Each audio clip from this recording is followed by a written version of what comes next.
Hey ladies, welcome to Chillin with Bestie Podcast, where ladies all over the world can connect by discussing a variety of topics relating to our everyday lives.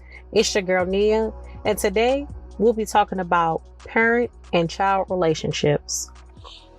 But this was kind of a very interesting topic because it doesn't get enough spotlight in today's conversations.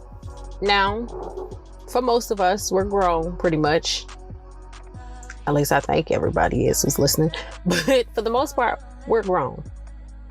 And many of us are still blessed to still have our parents in our lives. And for those who've had a parent or lost a parent, my condolences to you. I also have lost a parent. I've lost my father. I lost him in 2011. God rest his soul. So many of us still at least have, if we don't have both our parents, we'll have one parent or we have a guardian that raised us. And, you know, we love these people, of course, because they've taken care of us. They've made sure that we had clothes on our backs, shoes on our feet, food on the table, a roof over our head, and all the other necessities that we needed to have to be successful, growing young children.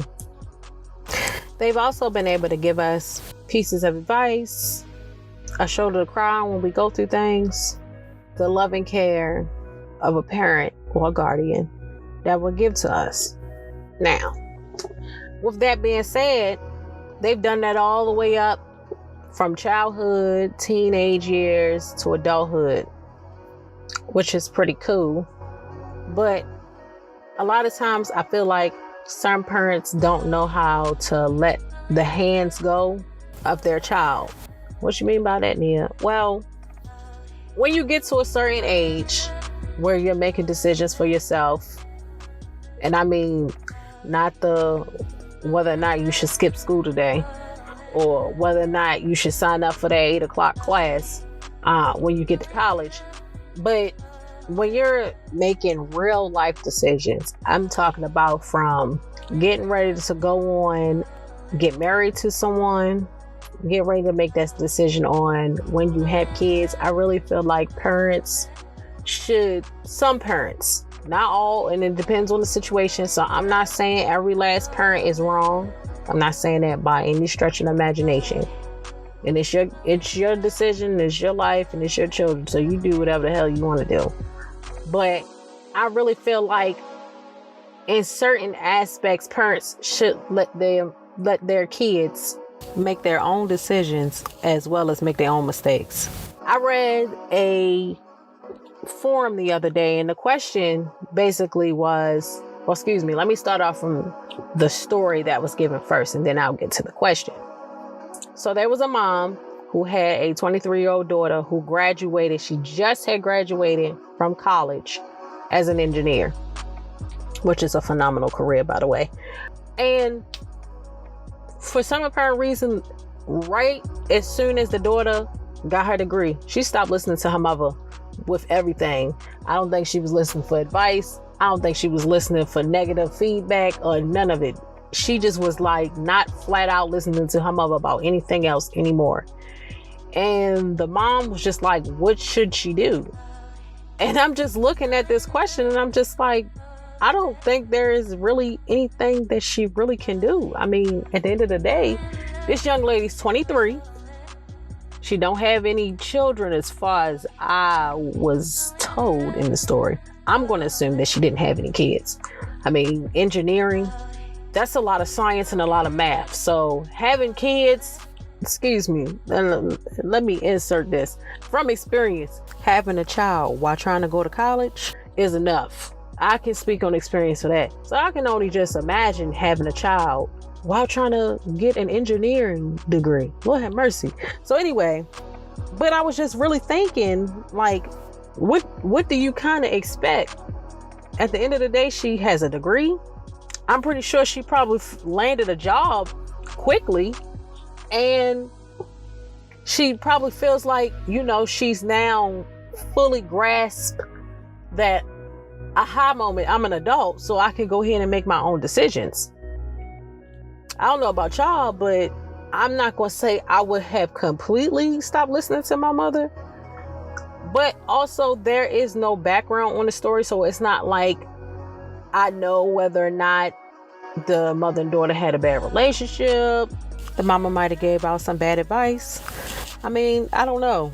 But like I said, I think parents should just, keep your children close, but also recognize they're adults too. They can make their own decisions. They don't necessarily need you to hold their hand every 5 minutes. Like even with babies, when they're learning how to go from basically just laying on their bellies to learning how to crawl, to learning how to walk. Well, you can't necessarily sit there every 5 seconds or sit there every time they're trying to learn how to do the next step. You can't hold their hand. Eventually, they have to pull up on their own, and they have to let go and be able to be ready to take that next step. And not all the time we're always going to be ready for the next step. But in life, you got to learn your lesson one way or another. Either you learn it voluntarily, which is by listening to elders or listening to your parents, your grandparents, or anybody who has that experience. You can listen to their advice and listen to what they have to say about something, or you learn it involuntarily, which means you don't listen to nobody and you just do whatever it is that you want to do. And then, like they say, it's like touching the stove. If somebody tell you don't touch the stove when it's hot, you hear an adult tell you in a heartbeat in the kitchen, don't touch the stove because the stove is hot and it will burn you. And you touch it anyway. I mean, we're human beings. We all make mistakes. Even sometimes when the red flags are showing in front of our face, being waved by 100 people, we still sometimes do the stuff that we've been told not to do. I mean, but that's life. And if some people want to learn that way, then let them learn that way. But harassing your kids and fussing them out and ignoring them or cutting them off because they did something that you don't like, their sexuality is not what you want it to be, and you don't like the person that your child is with.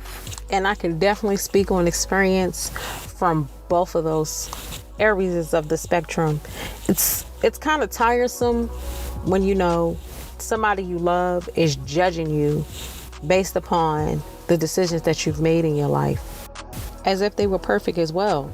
We didn't come out as kids and look at you all strange and all crazy and judge you for what you've done in your past. Nobody's perfect. But also at the end of the day, I'm an adult just like you're an adult. I've made decisions in my life from childhood up to now that, some decisions I regret, some decisions I keep because at the end of the day, that's what I wanted to do. That's my decision. What you believe in and what I believe in might be two totally different things. But at the end of the day, I'm still your child. It don't make me, any different, any better, any less than, just because of the simple fact that my decision to you is more like a mistake or an error or a defect in what I decided to do. Now we can agree to disagree, but outcasting your child based on the decision. Come on, parents. We need to get that together. And you know what? After experiencing everything I've experienced as far as a parent/child relationship, I take those lessons as well, and I heed those for the relationship that I have with my own kids.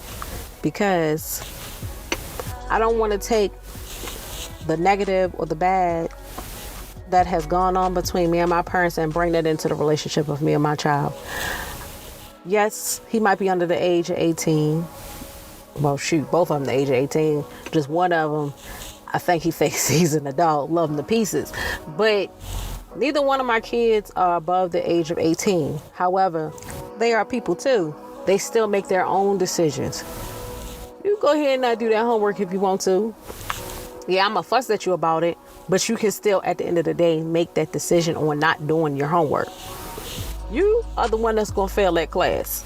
You are the one who's going to have that parent-teacher conference. You are the one who might have to repeat that grade, class, whatever it is.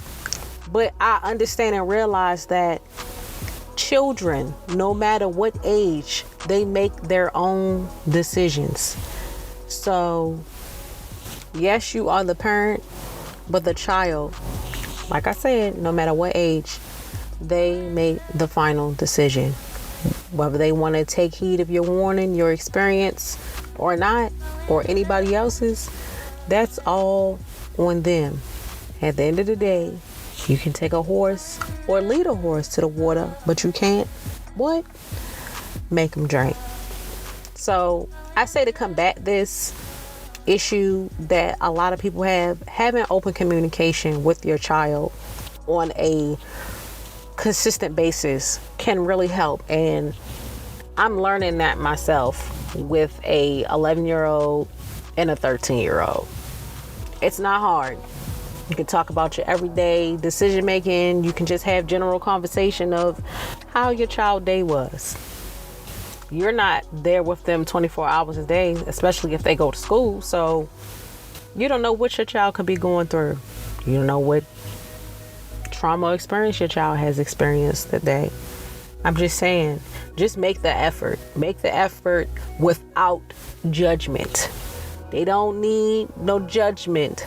They don't need to be name called, fussed out, or anything. I mean, I get it. Sometimes they might make decisions that make you want to just go off. I've been there, done that as a parent myself. But at the end of the day, sometimes the kids just need a little advice or a listening ear, no matter what decisions they made. Or they could be making decisions because of you, whether that's in a negative light or a positive light. But that's another topic for another day. Ladies, thank you so much for tuning in with me today. I just would like to let you guys know that you can follow me on Instagram at your_new_bestie_Nia, and that's N as in Nancy, IA. Please feel free. I'm in this tongue twist. Please feel free to subscribe, like, share, and comment on my YouTube page, which is Chillin with Bestie Podcast.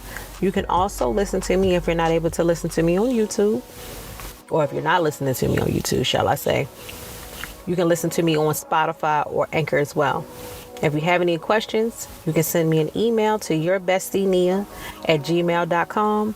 Again, that's yourbestienia@gmail.com.